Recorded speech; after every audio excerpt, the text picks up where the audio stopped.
Makeup ছাড়া তো আপনারা আমার চিনবেনই না, চেহারা পুরো পাল্টায় যায়। আর মেকআপ দেখেন করছি কি সুন্দর লাগতেছে। আমার আবার কম মেকআপ চলে না, হেভি মেকআপ লাগে। না, মেকআপ করলে তো অনেক সুন্দর লাগে, ঠিক আছে, কিন্তু এই ভারী মেকআপ নিয়ে কাজ করবা কিভাবে? কি করবেন আপনি? হিন্দি সিরিয়ালের নায়িকা দেখেন না? হ্যাঁ, ঘুমাইতে গেলে মেকআপ, খাইতে গেলে মেকআপ, ঘুমেতে উড়ে মেকআপ লিয়া বাড়ি বাড়ি গহনা পিরা হেরা ঘুমায়। আমিও ওইরকম।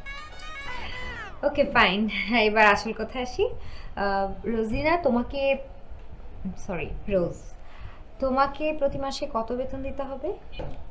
ম্যাডাম কি কোন এগুলো? টাকা পয়সা তো হাতের ময়লা, কাডাল পাতার মতো। কাজ করতে পারি, তা আমার 3টা শর্ত আছে। শর্ত? শর্ত আবার কি? আমার প্রথম শর্ত হইল, স্যার আমার কাজের বুয়া কম দিত না। বুয়ার দিন শেষ, সোনার বাংলাদেশ।